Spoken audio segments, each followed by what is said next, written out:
Olá, bem-vindos a mais uma análise aprofundada aqui no nosso espaço. Hoje, o desafio é um tema bem quente: como conectar redes ACI que estão separadas fisicamente. É algo que, olha, cada vez mais empresas e provedores de serviço precisam fazer, né? Seja para continuidade de negócios, recuperação de desastres ou só para escalar mesmo as operações. Como fazer isso de um jeito inteligente? Para guiar a gente, temos um white paper da Cisco que detalha a arquitetura ACI Multipod.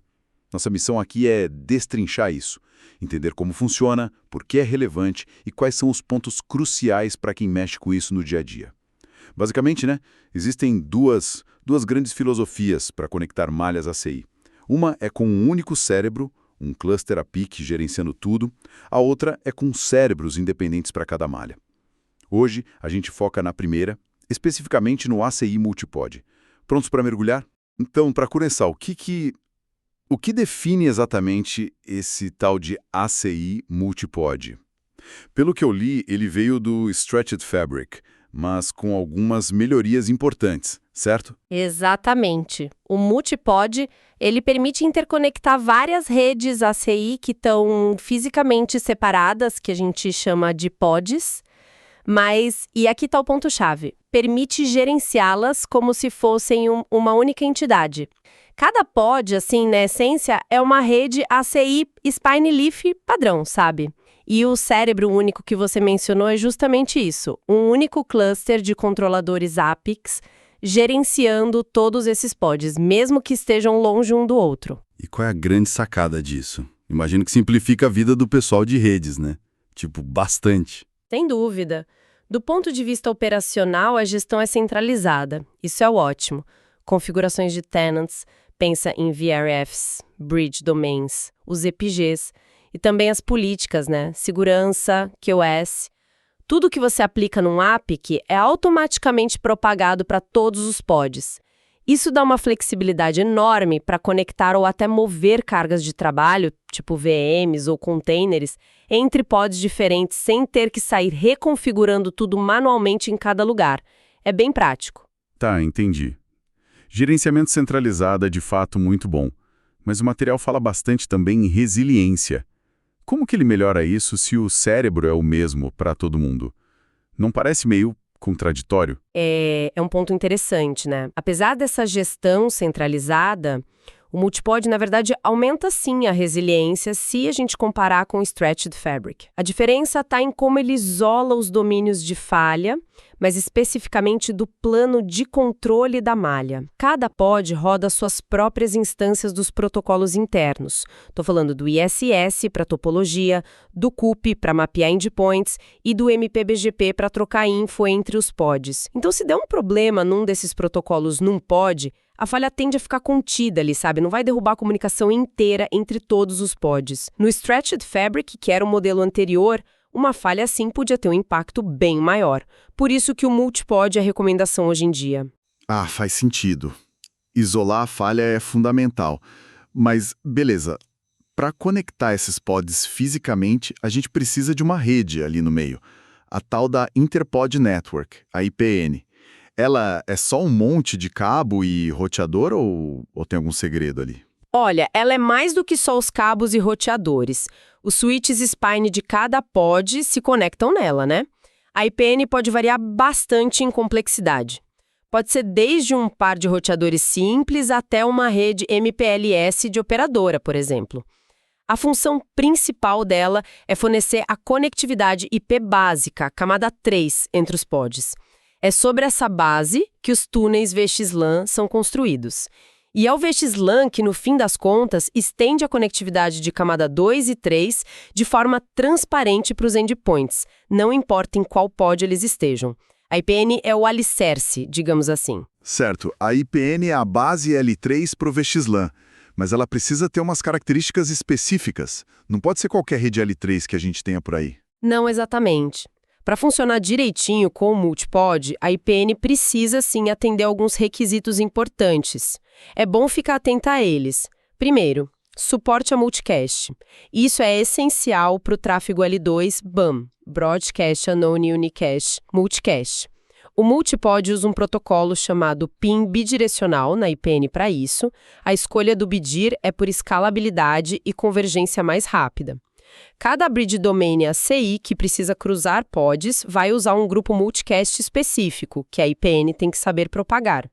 Depois, DHCP Relay. Isso é fundamental para o provisionamento automático, o Zero Touch, de switches ACI em pods remotos. O primeiro dispositivo IPN que conecta num spine novo tem que saber encaminhar a requisição DHCP dele para um APIC lá no pod principal, senão o switch não sobe. Também precisa de roteamento IP, claro. Tem que trocar rotas com os spines do ACI. Originalmente, o OSPF era o mais comum, mas rotas estáticas funcionam também. E a IPN em si pode usar outro protocolo dentro dela, tipo BGP, desde que consiga conversar com os spines nas bordas. Outro ponto crítico, MTU elevado. VXLAN adiciona um cabeçalho extra, né? Então a IPN inteira, de ponta a ponta, precisa suportar um MTU maior que o padrão, geralmente algo como 9.000 bytes ou mais. Senão vai ter fragmentação, e isso acaba com a performance. É bom deixar uns 50 a 100 bytes a mais que o MTU dos endpoints, e por sim, que é OS. O tráfego dentro do ACI é marcado com prioridades, QoS. A IPN pode não entender isso. Então, a gente configura no ACI um mapeamento de QoS para DSCP. O ACI marca o cabeçalho IP externo do pacote VXLAN com esse DSCP. Aí a IPN pode usar o DSCP para priorizar o tráfego importante e o ACI na outra ponta pode remapear de volta para o QoS certo. É uma forma de garantir a qualidade de serviço através da rede intermediária. Entendi. Então a IPN não é só um meio de campo passivo. Tem que configurar com cuidado para suportar tudo isso. Essa dependência da IPN parece um ponto de atenção, né? Quais são os erros mais comuns que o pessoal comete na prática com a IPN? Ótima pergunta. Os problemas mais comuns geralmente envolvem justamente não cumprir algum desses requisitos que eu mencionei. Falta de suporte multicast adequado ou configuração errada de PIN é um clássico. Impede a comunicação L2 entre pods e dá uma dor de cabeça danada para achar. MTU inconsistente no caminho da IPVAN também é outro vilão. Causa perda de pacote, performance horrível e é difícil de diagnosticar, sabe? Às vezes funciona para pacote pequeno, mas quebra para pacote grande. E a configuração de QoS, se for negligenciada, aquele tráfego super crítico, tipo a comunicação entre os APICs ou o controle BGP, pode não ter a prioridade que precisa na rede intermediária. Basicamente, a dica é tratar a IPVAN como parte integral da solução ACI multipod, não só como a rede que está ali no meio. Faz todo sentido. Ok. IPN configurada direitinho, temos a conectividade física, mas e a inteligência? Como um pod sabe onde está um endpoint, um servidor, por exemplo, que está lá no outro pod? Como essa mágica acontece? Aí entram os planos de controle que rodam por cima da IPN. Temos dois níveis principais atuando aí. Primeiro, o plano de controle underlay, que é basicamente como os pods descobrem onde os outros pods estão em termos de rede IP. Cada pod usa um conjunto único de endereços IP, os TEPs, Tunnel Endpoints. Os spines usam o SPF ou rotas estáticas para anunciar esses TEPs para a IPN. A IPN, por sua vez, anuncia os TEPs remotos de volta para os spines. E dentro de cada pod, essas rotas para os TEPs remotos são distribuídas via ISS para os switches Leaf saberem como alcançar os outros pods. O objetivo aqui é só estabelecer a conectividade IP básica entre os TEPs dos diferentes pods. Depois vem o plano de controle overlay, que usa MPBGP. É aqui que a informação sobre os endpoints específicos, os MACs e IPs dos servidores, VMs, etc., é compartilhada entre os pods. Dentro de um pod tem o protocolo COP, que avisa aos spines locais sobre os endpoints conectados ali. Mas como o COP só funciona dentro de cada pod, a gente precisa de algo para ligar essas informações entre os pods. É aí que entra o MPBGP, usando uma extensão chamada EVPN. Ethernet VPN. Os spines de um pod usam MPBGP para contar para os spines dos outros pods quais endpoints eles conhecem localmente. Interessante. E como funciona esse fluxo com MPBGP? Digamos que um servidor ligue lá no pod 1. Como é que o pod 2 fica sabendo dele? Boa. Quando o servidor, vamos chamar de EP1, liga no pod 1, o switch leaf onde ele está conectado avisa os spines do pod 1 usando o copy. Um desses spines, que está configurado para falar BGP com os outros pods, vai mandar uma atualização MPBGP EVPN para os spines do pod 2. Essa atualização diz basicamente, olha, eu conheço o EP1 e para chegar até ele, o endereço TAP que você deve usar é o meu. O spine lá no pod 2 recebe essa informação e guarda no banco de dados copy local dele. A parte inteligente disso é que se o EP1 se mover para outro leaf, dentro do mesmo pod 1, geralmente não precisa mandar uma nova atualização BGP para o pod 2. Por quê? Porque o próximo salto para alcançar o EP1, que é o TAP do spine do pod 1, continua o mesmo na visão do pod 2. Isso ajuda a isolar o barulho, o churn, do plano de controle entre os pods. É mais estável. Entendi. E esses spines trocam informações BGP entre si numa malha completa. Tipo, todos falando com todos entre os pods? Isso não pode virar uma bagunça de conexões BGP? Poderia sim. Por padrão, se você não configurar nada específico, eles tentam formar um full mesh e BGP entre todos os spines que participam dessa troca entre pods. Mas isso não escala bem, né? Imagina vários pods com vários spines cada. Por isso, a recomendação é limitar esse peering BGP a só um par de spines em cada pod, para essa função específica de trocar informações IVPN entre pods. Os outros spines dentro do pod ainda participam do encaminhamento de dados, claro, e recebem a informação via copy desses spines que falam BGP. E para implantações maiores com 4 ou mais pods, a recomendação é usar Route Reflectors, os XTRs. Você designa alguns spines como RRs em alguns pods e os outros spines só fazem peering com esses RRs remotos. Os RRs fazem full mesh entre si, mas o número total de sessões de BGP cai drasticamente, fica bem mais gerenciável. Ok. Planos de controle entendidos. A inteligência é trocada via BGP sobre a IPN. E o tráfego mesmo dos usuários, das aplicações, como ele passa de um pod para o outro? Vai pelo spine também? O tráfego de dados L2 ou L3 entre endpoints que estão em pods diferentes usa túneis VXLN. O interessante aqui é que esses túneis são estabelecidos, na maioria das vezes, diretamente entre os switches leaf, onde os endpoints estão conectados, ou seja, o tráfego não precisa necessariamente fazer um desvio pelos spines para ir de um pod ao outro. Ele pega o caminho mais direto possível sobre a rede IPN. Isso otimiza a latência. E um ponto importante: as políticas de segurança do ACI, tipo ACLs, contratos, são sempre aplicadas no leaf de ingresso, ou seja, no primeiro switch ACI que o pacote encontra ao entrar na malha. Não importa se o destino está no mesmo pod ou num pod remoto. Certo. E antes da comunicação começar, geralmente tem o RP, né? Para descobrir o MAC address. Como isso funciona entre pods? Principalmente se o destino ainda não falou nada na rede, está quietinho lá no outro pod. O RP. Depende de uma configuração lá no Bridge Domain, BD, se o IRP Flooding está habilitado ou não. Se estiver com o IRP Flooding habilitado, o EP1, lá no pod 1, manda um IRP buscando a EP2 no pod 2, que ainda é desconhecido. O Leaf1 encapsula esse IRP num pacote multicast VXLAN e manda para a rede local. O Spine, que é o responsável por aquele grupo multicast, encaminha pela IPN, o Spine lá no pod 2 recebe e inunda localmente. O Leaf2, onde o EP2 está conectado, recebe, aprende o MAC e IP do EP1 e entrega o RP para o EP2.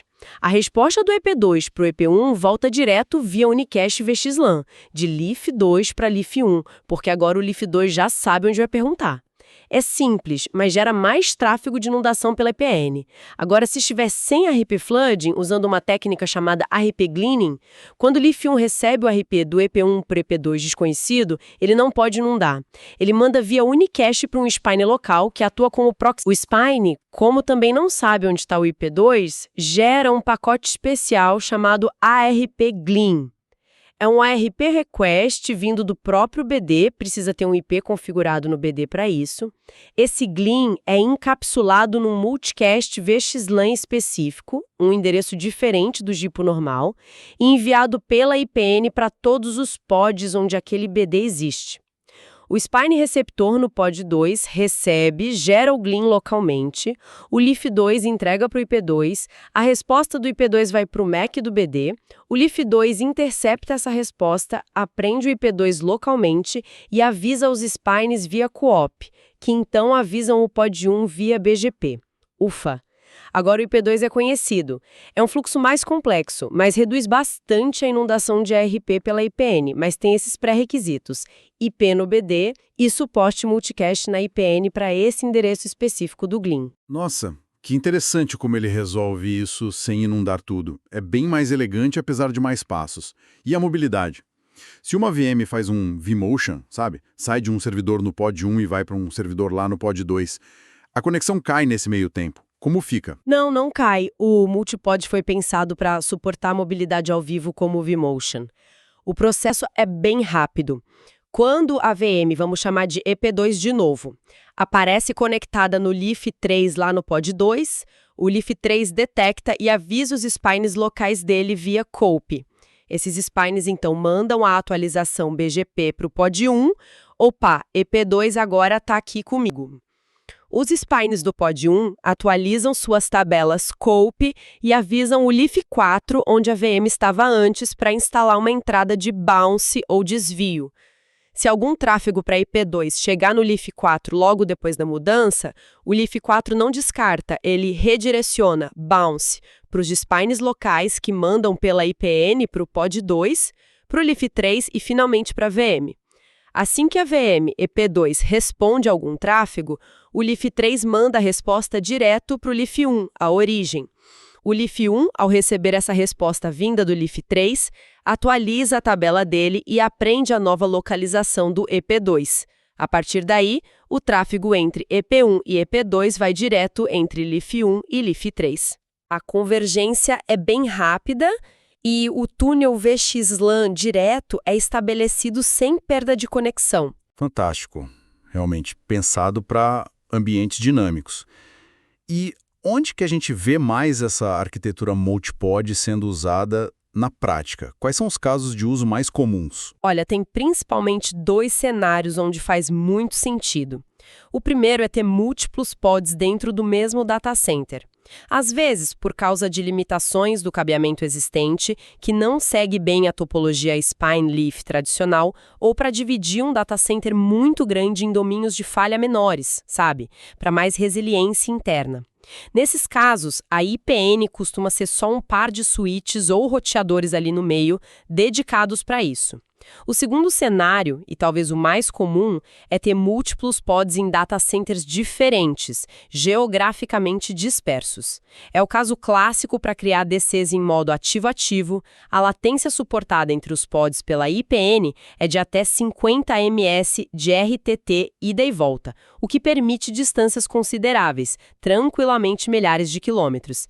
Isso abre muitas possibilidades, né? Colocar aplicações ou dados mais perto dos usuários, atender requisitos regulatórios específicos de uma região, de uma operadora, como a MPLS, desde que, claro, cumpra aqueles requisitos que a gente falou, MTU, multicast, etc.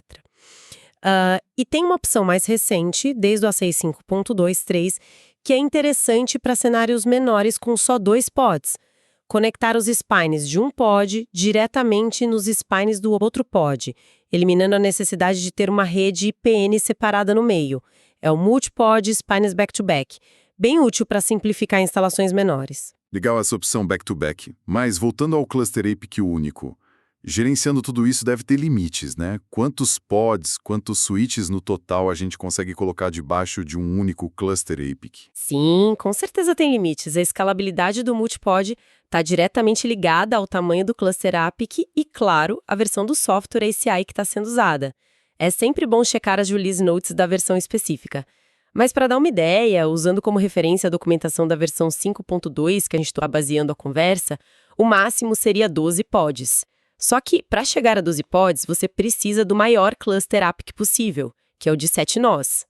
O número total de switches leaf que você pode ter em todos os pods somados também depende do cluster. Com 7 APICs, o limite seria 500 leafs. Com 5 APICs, cai para 300. Com 4 APICs, 200 leafs. E com um cluster mínimo de 3 APICs, só 80 leafs no total. Também existem limites por pod, tipo 400 leafs ou 6 spines dentro de um único pod. A mensagem principal aqui é: a escala total da solução depende diretamente do número de APICs no cluster e é fundamental verificar os números exatos para a versão que você vai usar. Entendido. Limites importantes a considerar. Falamos muito desse cluster APIC único. Distribuir ele entre pods diferentes parece ser o coração da resiliência, como você disse, mas também parece um ponto bem delicado, né? Como que a gente faz isso de forma segura? Como posicionar os APICs? Você tocou num ponto absolutamente crítico. O posicionamento do cluster APIC é crucial para a resiliência do multipod. Primeiro é bom lembrar como o APIC funciona por dentro com o sharding. Os dados de configuração são divididos em pedaços, os shards, e cada shard tem 3 cópias, réplicas, distribuídas entre os APICs do cluster. Agora imagina um cenário comum de 2 sites, 2 pods, e como as falhas afetam isso. Se você tem um cluster de 3 APICs, digamos 2 no pod 1 e 1 no pod 2. Se o pod 1 inteiro falha, perde energia, conexão, etc., você perde 2 APICs. O APIC que sobrou no pod 2 fica sozinho e entra em modo somente leitura, porque perdeu o quórum, precisa de pelo menos 2 para escrever. A solução para isso é ter um APIC standby configurado no pod 2. Em caso de desastre confirmado no pod 1, você pode promover manualmente esse standby, ele vira um APIC ativo, forma um quórum de 2, o original plus o promovido, e a rede volta a operar normalmente. Mas atenção! Só promova em caso de falha grave confirmada do site, não por uma piscada de link. Agora, se você tem 5 APICs, por exemplo, 3 no pod 1 e 2 no pod 2. Se o pod 1 falha, você perde 3 APICs. Além de perder o quórum, tem um risco real aqui de perda de dados. Por quê? Porque se as 3 cópias de algum shard específico estavam todas nesses 3 APICs do pod 1, essa informação se perdeu. A recuperação, nesse caso, exige acionar o suporte da Cisco, o TAC, e fazer um procedimento de recuperação a partir de um backup snapshot. O problema é que isso restaura toda a configuração da fábrica para o estado daquele backup, perdendo tudo que foi feito depois. É um cenário bem arriscado. Por isso, surgiu a opção de 4 APICs, suportada desde o ACI 4.0, distribuídos igualmente, 2 no pod 1, 2 no pod 2. Se um pod inteiro falha, você perde no máximo 2 APICs. O site que sobreviveu ainda tem 2 APICs ativos. Se você tiver um APIC standby nesse site sobrevivente e promovê-lo, você restabelece o quórum 3 de 4, sem risco de perda de dados, porque você nunca perdeu as 3 cópias de nenhum shard. Nossa, que diferença, entendi perfeitamente. Então, para um cenário de 2 sites, usar 4 APICs 2+2 com standby parece ser a configuração mais robusta para evitar o risco de perda de dados em caso de falha de um site inteiro. Exatamente. É a recomendação geral se a sua rede precisa suportar mais do que uns 80 leaves no total, que é o limite do cluster de 3 nós. Para instalações menores, o 3 nós 2+1 com standby funciona, mas tendo ciência desse risco do modo read-only se o site maior cair. E se a rede for ainda maior, precisando de 5 ou 7 APICs, a regra de ouro é: distribua os APICs o máximo possível entre os pods. Evite colocar 3 ou mais APICs no mesmo pod se tiver outros pods disponíveis. Por exemplo, com 5 APICs e 3 pods, uma boa distribuição seria 2+2+1. É perfeitamente possível ter pods sem nenhum APIC localmente. Eles funcionam normalmente. Ótimas dicas. Mas olha, gerenciar tudo de um lugar só é bom, mas também dá um frio na espinha, né? Um errinho de configuração no API pode se espalhar para tudo e, bom, causar um belo estrago. Existe algum mecanismo de segurança para controlar o rollout de mudanças para evitar esse tipo de problema? Sim, existe. Pensaram nisso. Tem um recurso chamado Configuration Zones, ou zonas de configuração. A ideia é permitir que você aplique mudanças nas políticas mais críticas, que são as de infraestrutura, aquelas que afetam a conectividade básica configuradas no Tenant Infra, de forma faseada, controlada. Você pode, por exemplo, criar uma zona específica para um pod. Aí você deixa essa zona no modo disabled, desabilitada. Quando você fizer alteração na política de infraestrutura, ela só vai ser aplicada nos nós, leaves, spines, que estão em zonas enabled, habilitadas, ou que não pertencem a nenhuma zona. Aí você pode verificar com calma se tudo correu bem nesses pods onde a mudança foi aplicada. Se tiver tudo ok, você vai lá na zona que estava disabled e muda o estado dela para triggered, disparada. Só nesse momento a mudança será aplicada nos nós daquela zona. Funciona como um controle de fases, um freio de mão para mudanças potencialmente impactantes na infraestrutura. É bem útil para dar mais segurança operacional. Excelente. Realmente um recurso importante para dar mais tranquilidade. Ufa, quanta informação técnica! Mas acho que os conceitos ficaram bem claros agora. Recapitulando rapidamente, o ACI Multipod permite gerenciar centralmente múltiplas redes ACI como se fossem uma só, mas com a vantagem crucial de isolar falhas de controle entre esses pods. A mágica acontece com a IPN fornecendo a conectividade física e L3 básica por baixo, enquanto o MPBGP e o COP cuidam da sincronização da inteligência, onde estão os endpoints e rotas, por cima, e o VXLAN transporta o tráfego real dos usuários sobre tudo isso. Vimos também a importância crítica de projetar bem a IPN, cumprindo todos aqueles requisitos e talvez o ponto mais neurálgico, posicionar com cuidado o cluster APIC para garantir a resiliência, especialmente em cenários multisite. E as zonas de configuração dão aquela camada extra de segurança operacional. Exato, foi uma ótima passada pelos pontos principais. E para fechar, fica aqui talvez uma provocação, uma reflexão para quem está nos ouvindo e trabalha com isso ou está pensando em usar.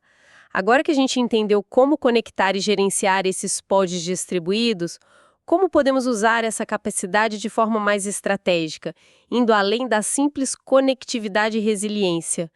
Pensem como o posicionamento intencional de diferentes componentes de uma aplicação ou de grandes volumes de dados em pods distintos, talvez baseado na localização geográfica dos usuários ou em requisitos regulatórios específicos de um país ou região, ou onde os dados são gerados ou processados em maior volume. Como isso poderia otimizar de verdade o desempenho da aplicação ou habilitar novas arquiteturas distribuídas que antes eram complexas demais para implementar. É algo para a gente pensar, usar a infraestrutura de forma mais inteligente para o negócio. Excelente ponto para reflexão. Usar a infraestrutura não só para conectar, mas para otimizar o negócio de verdade. É isso que faz a diferença. Com essa provocação, a gente fecha nossa análise de hoje sobre OCI Multipod. Muito obrigado pela companhia e pela conversa. Eu que agradeço. E a gente se encontra na próxima. Até lá.